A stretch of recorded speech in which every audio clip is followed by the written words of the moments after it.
I'm going to say something controversial. Maybe unpopular opinion, maybe super popular opinion. Food noise kills intuition. Does that strike a chord with anyone? This is Elisa. Thank you so much for joining. This is Food Noise Be Gone here on YouTube and on Instagram. Please subscribe, like, comment. We appreciate you. Also, I am Elisa. This is my own experience, my own recommendations. I am not a doctor. If you have questions about your health and your healthcare, please talk to your doctor, talk to your dietitian, talk to your nutritionist. Many of us on a GLP-1 suffer from food noise. That is a super common term nowadays. Probably a couple of years ago, I would not have known what that meant. I bet you most of you wouldn't have known what it meant. I will say online recently, I've heard a bunch of things from folks about, improve your habits so you don't need to stay on this medication forever. The medication being a GLP-1, maybe a GIP, GLP, whatever the future brings with these fantastic scientific breakthroughs to medication. But food noise, what so many of us talk about, is something real. And I have a decent intuition. I can read people, but can I literally override my base instincts, the way my brain and my physiology, my biology works? Well, spoiler alert, at 53 years old, I can't. I can't overwhelm it. I can maybe what we call white knuckling it for a few weeks, a few months, but eventually, just like we breathe every day, every second, eventually everything overrides my base, my intellect, right? If I could intellectually see through 100%. But food noise, for me, the pantry surfing, the counter surfing, the fridge surfing, thinking about, what is there around to eat? Or someone else who's just always thinking about getting home or getting to their next event. I wonder what kind of food they're going to have there, right? It's not a one size fits all thing, food noise, but it is that conscious, unconscious obsession with what are we going to eat. So let me talk a little bit about what I think the crux of the issue is. I was just following some of my favorite influencers online, and one of them got into it with an intuitive eating dietitian, right? Who basically believes that GLPs and food noise are fake and people just need better habits and to listen to their bodies. Well, that got me thinking. I've been trying to listen to my body for 53 years, and that listening to my body got me to be morbidly obese. It was probably going to shorten my life by several years, if not decades. So when I found out about a GLP and eventually found out that even though I'd had thyroid cancer before, that particular type of thyroid cancer, the basic pitch of thyroid cancer is papillary, was not a counterindicative. It's medullary thyroid cancer that's counterindicated. So when I found out that wasn't blocking me, that's when I had seriously, as I mentioned in the first episode, started thinking about a GLP and that it would be right for me. Now, did I think I had food noise then? No. I simply knew that I was at a weight that could not be sustained, that I needed help. A lot of times you hear people talk about GLP-1s as a tool. It's a medication, right? We have blood pressure medication. In fact, I'm on blood pressure medication. I've reduced my blood pressure medication already. I'm hoping to get off of it. If I get to live in a healthier body, be on less, perhaps, medications that could lead to worse outcomes because I have high blood pressure, this is a win. If I can reduce my chance of recurrence or any new cancers, that's a win. If I can literally move and do things that I want to, that I couldn't before, that's a win. I think another mistake people make about thinking that it's wrong that folks aren't doing it the natural way or that are cheating. What are we cheating? Are we cheating death by a decade, a few years or more? Like, okay, sign me up. I'll be a cheater. GLP-1, you hear the folks that are in favor of it, we refer to it a lot of times as a tool. It's 100% a tool. It's medication, because obesity is a chronic disease, right? I'm not a doctor, but it's literally listed as a disease. It's been listed longer internationally than it has here in the States, but even here, it is recognized as a disease. The GLP-1 medications have been out for 20 years. Now, was Ozempic out 20 years ago? No, but a predecessor to Ozempic was. And it's not the only tool I use. In fact, because even with a GLP-1, I need additional tools. So for me, a GLP-1 alone doesn't get so that I can simply override my instinct or intuitively. I have to also log my food. And I have a nutritionist I meet with every week. And guess what? Shocking, but I've added new habits. But the only reason I've been able to add new habits is because I have the space to add new habits. And a GLP has also taken my pre-diabetic A1C down to normal range. I'm now in the middle to lower middle of healthy range for A1C. That was just on the introductory dose on 2.5. Yay! That's mind-blowing. My body had been under so much stress for so many years that, thyroid cancer, lung cancer, simply being overweight, that causes a ton of stress on your body. I have lost now over 90 pounds, 84 on a GLP. I'm now sub 200, sitting comfortably in the 190s. I haven't been in the 190 pound range for like 20, 30 years. Since I was in my 20s. I'm 53 now. Maybe I got down once, maybe right around 30 again, or 31. I have no idea. It doesn't matter. I'm at 53. It's been 20 years. It's been since the last millennia since I comfortably sat in this range. And even then, show some pictures. My bone structure and like my face looks closer to what it looks like when I was in high school. When I was closer to what my target body weight is. Around 160 in high school. That's what I look like now, because guess what? I've added habits. I've worked out. I'm leaner than I was when I was in my 20s, in the 190s. I'm literally in better shape now than I was 30 years ago. And that's because the GLP-1 helped quiet the food noise. It allowed me the space to eat better for more than 2 months, to lose more than 25, 30 pounds. It has allowed me to actually change my lifestyle, to modify little routine by little routine until they're habitual. I go to the gym. I shot an episode 2 just a couple nights ago, pulled an all-nighter to edit and get episode 2 out. Next day, got up, went to Pilates, did some leg compression and some self-care, and then went and got my steps in at the gym. Now I do resistance training Monday, Wednesday, Friday. I did a little slightly different 3 days. I'd done that Friday night before editing the episode 2 for the last episode. I still did all the things. All those things have been little habits that I've been able to add with the support of a GLP-1, with the support of logging in MyFitnessPal, with ChatGPT, all tools, one being medicine, but all helping me overcome a chronic condition that was literally killing me.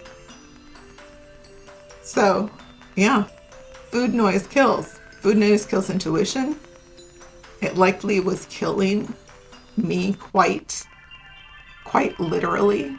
The food noise that basically eat a little more of that, eat a little more of that. I wonder what there is to snack on, to eat. I often would refer to snacks, some snacks that I thought were so yummy, like Doritos, as crack chips, because they were like a drug. But guess what? With food, you actually have to eat. You can't go cold turkey on food. You would starve and die. So either you eat too much and die, or you don't eat enough and die. Food is a necessary. It's like water. It's like breathing. You must take it in. But when your body doesn't know to take it in exactly the right amounts by instinct, then you end up in a place of metabolic disease. And that's what obesity is. Now, doctors will say things like multifactorial. Oh my gosh, big words. So there's a lot of different reasons why people are fat, why people are obese, why people are overweight, why people are underweight, overweight, metabolically not normal.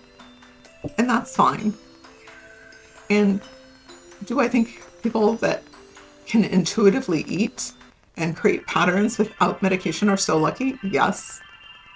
Do I think some people need tools like surgery, like GLP-1s, like blood pressure medication? Yeah, people need help, especially with disease. If they cannot sustain habits into leading a healthier lifestyle, like less than 10% of people that suffer from the disease can actually white knuckle it and do it naturally. Another item that I just love that I think is very close to this topic is where people say lost weight in a calorie deficit as opposed to using a GLP-1. I'm kind of like, guess what, bitch? Me too. Yep. Calorie deficits are literally how you lose weight. That's just math. That's just literal thermodynamics. We don't have to debate that. Of course, the in has to be less than the out. Less energy in than there is energy out, so that you burn more stored energy, which guess what stored energy is? It's fat. It cracks me up that there's even any debate about literally if we could all just counsel our ways into intuitive eating and just use our willpower to do it, it wouldn't really be a problem. We wouldn't have half the country, because I think we're leading in obesity. That wouldn't happen. But with all the heredity, with all big food, churning out all those yummy flavors of Doritos, no offense, Doritos, you're super tasty. In fact, probably hyper tasty, which is what makes people want to eat them as if they were a different kind of drug. If habits could occur on their own without help, that would be fantastic. In fact, congratulations to everybody who is able to lose massive amounts of weight or never gain weight without the help of medication. And is everybody on a GLP-1 cheating? Okay, again, we're cheating death. That's okay. We needed help. I needed help curbing the food noise, allowing me the space to lose weight. In a few months, I'm going to have lost 100 pounds. That's 3 digits of pounds. I get DEXA scans every quarter to make sure my body composition is continuing to improve. Going to the gym, adding hopefully muscle tone, or at least making sure I don't lose muscle. These are things I'm doing, but because I have the tool to help me use it. And given that this is a chronic condition, habits aren't necessarily enough. I read constantly about people the minute they go off the medication, they gain their weight back. Of course you do. Of course they do. You can't all of a sudden go from not being able to white knuckle it and override your biology, having something that overrides your biology and allows you to be healthier, and then taking that away and expecting not to drown. It makes zero sense. We would never take away life-saving medication from people. It's like taking people off heart medication. We would never do it. The doctors that I would say people should talk to, right, because I'm not one, would never take you off your heart medication unless you were physically able and it was no longer a chronic concern. But if you are on something that is a chronic concern, it has been diagnosed by a doctor, then chronic medication may be required. Now, I've heard they are investigating cures to diabetes, which is a chronic condition. If they can cure it permanently, maybe they'll be able to cure obesity permanently, and maybe it will no longer be considered chronic because there will be a cure. Right now, there is treatment that I am so happy to have.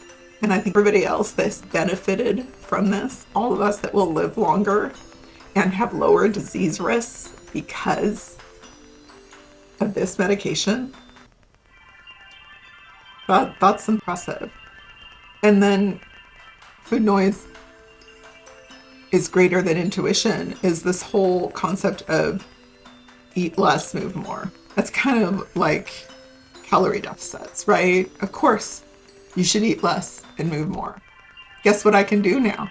I can eat less and move more because I'm no longer distracted by the noise of, oh, there's a little something left over. There's X in the fridge. There's Y in the cabinet. Don't you want that? That's healthy. You can eat that. But guess what happens if you eat too many healthy things? They still have calories and you will still get fat. That is just the reality. And guess what happens when you don't have time to think about things other than food? You probably aren't thinking about exercise, or you don't feel comfortable to exercise. Exercise, I didn't even add in exercise until I'd lost maybe 20, 30 pounds in the spring. And then I slowly started adding steps in. Got through the summer, injured my knee twice, kept walking, kind of regressed and kind of went back. Then started Pilates, started going to the gym and lifting. As we approached 200 pounds, now I lift regularly. I have an exercise program. It's all because of, it's literally a tool. Guess what happens when you stop going to the gym? You lose muscle tone if you're not replacing that with other activity. Same thing. If I take away medication, in fact, maybe I'd be able to not get back to morbid obesity, but maybe I'd probably still get back. I'd be back and be like class 1, class 2 obese, because I would not be able to maintain everything with the literal screaming of what else is there. You know, and can people come off these medications? Sure. Maybe for me, because I just need a little help to quiet it enough so I can use my logic. Maybe I'd be able to go off, or maybe I can just reduce it because I have a lot of risks. I've asked ChatGPT a few times if it thinks I could go off it. It says probably not. I'm probably going to be on it. Same thing that the doctors say, because you should be listening to your doctors, not ChatGPT. But you know, they have like, I wonder what if. It's totally okay to ask it. You should follow whatever your doctors say, but not every doctor even knows that much. I go to obesity specialist. They believe in these medications treating a chronic disease, and that many of us, depending on what is causing our disease, may be on it for a long haul. I have literally been battling my weight my entire adult life. So that tells us that it's likely not something that I'm just going to be able to stop when I hit goal weight. I'm hoping I can stretch it out. But are we only even hoping that because of the cost? Perhaps. That's for another episode, right? We'll talk about the cost of GLP-1s. Let's talk about all the tools that I use to help quell the food noise and to help me build habits, to help me be in a calorie deficit, to help me cheat. You know, again, GLP-1, I use MyFitnessPal to track. I use ChatGPT. I see a nutritionist. I talk to a dietitian. Believe it or not, those are not the same things. I literally use several tools, of which the medication, I put it right at the top. And I believe my doctors would put it right at the top, right? Them and the medication are what kind of causes this positive domino effect of everything to be possible. And it is literally life-changing, life-saving medication. So there's that. It's really interesting when you look out there. There's so much tension in that, people worried about either saying they did something naturally or them saying they didn't use the GLP-1. But no offense to those who did. I find it really interesting because everybody in my circle is relatively, my personal circle, not online, is pretty, is generally pretty supportive. In fact, most people will ask that they've noticed 90 pounds down, they've noticed I've lost weight. And they're like, oh my gosh, how much have you lost? And I'll be like, because I don't tell them relative to my GLP. I just tell them if they've known me for a year, I've lost over 90 pounds in the last year. And they're like, oh my God. I mean, they can tell. They usually kind of go, oh my God, you look fantastic. And it's not because I'm skinny. I'm not. I'm 196 pounds. I am not skinny. Even at goal weight, which is 150 pounds is my goal weight. Goal composition is like 27% body fat.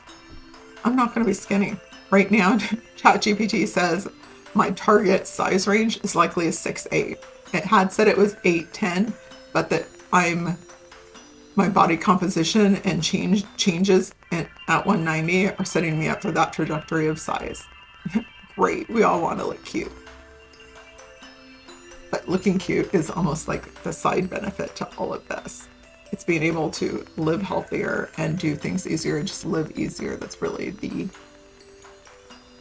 the whole reason we're doing this.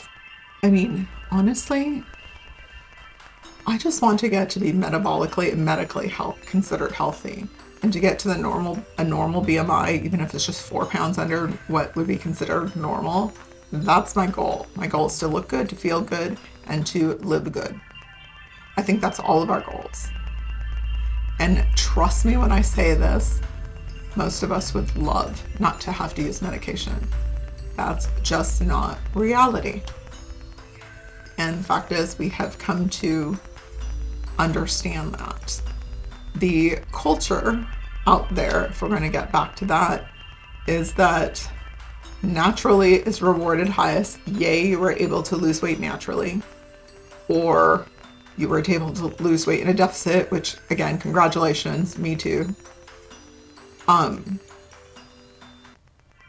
But the reality is, if getting healthier is the goal, if someone's happy that someone who's diabetic has GLP-1 medication, why are you not happy that I have GLP-1 medication, can lose weight, and never had to become diabetic?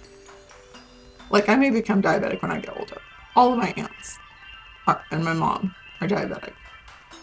I was pre-diabetic. I can't get insurance coverage for this because I was trying to be healthier before becoming diabetic. Do you know what leads to people becoming diabetic?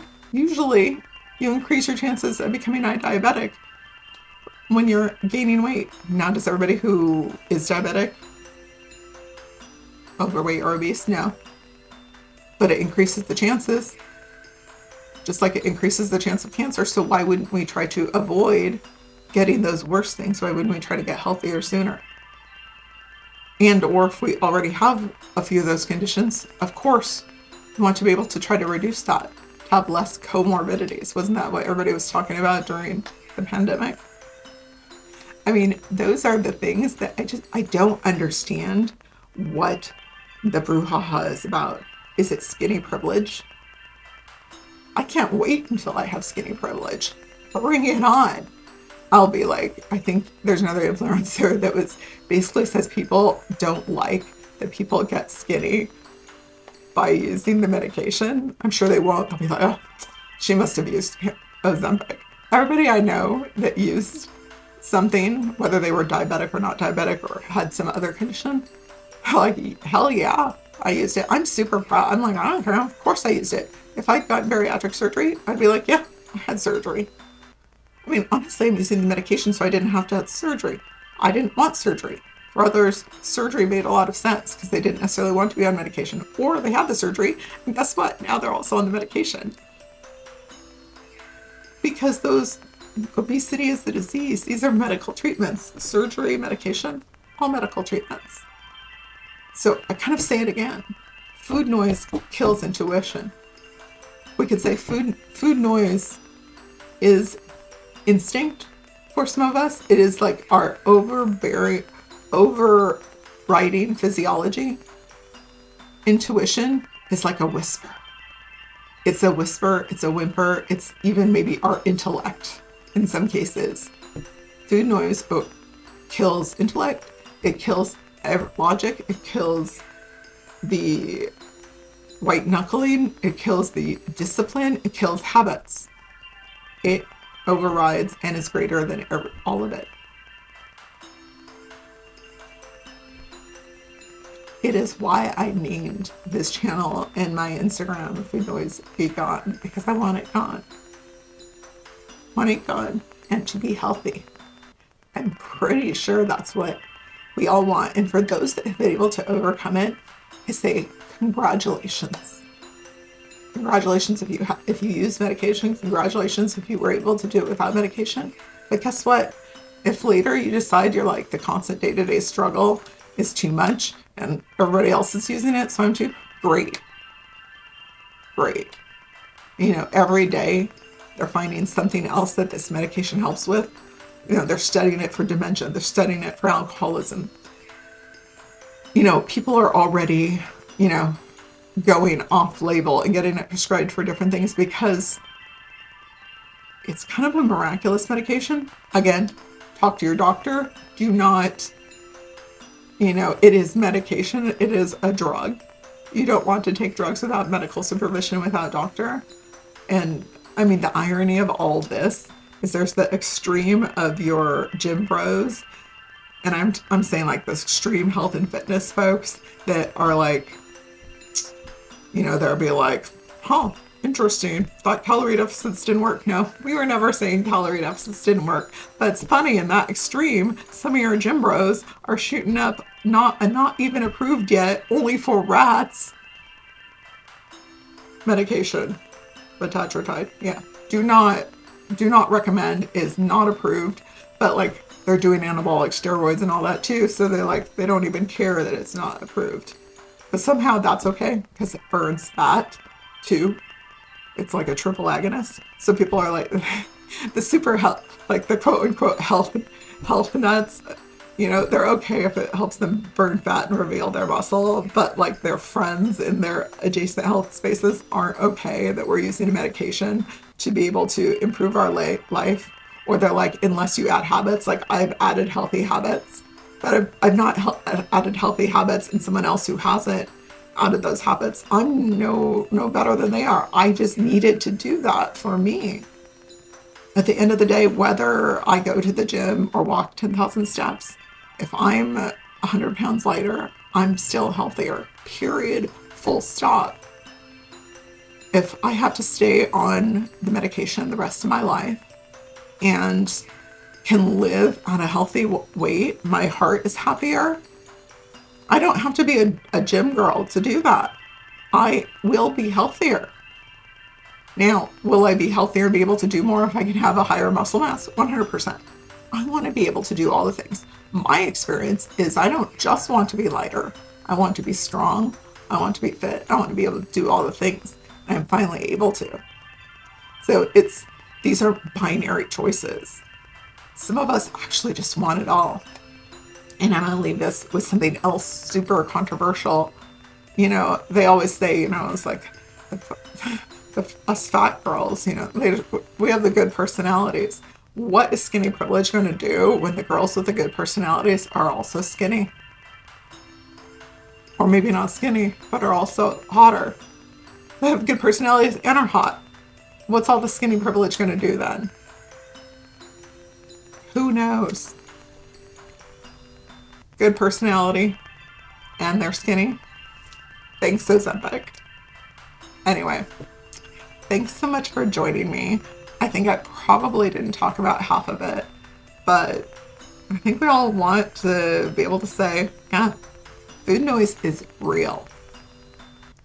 We don't need to debate it. Also, does everybody like my t-shirt? Lady Gaga. This Mayhem ball was fantastic.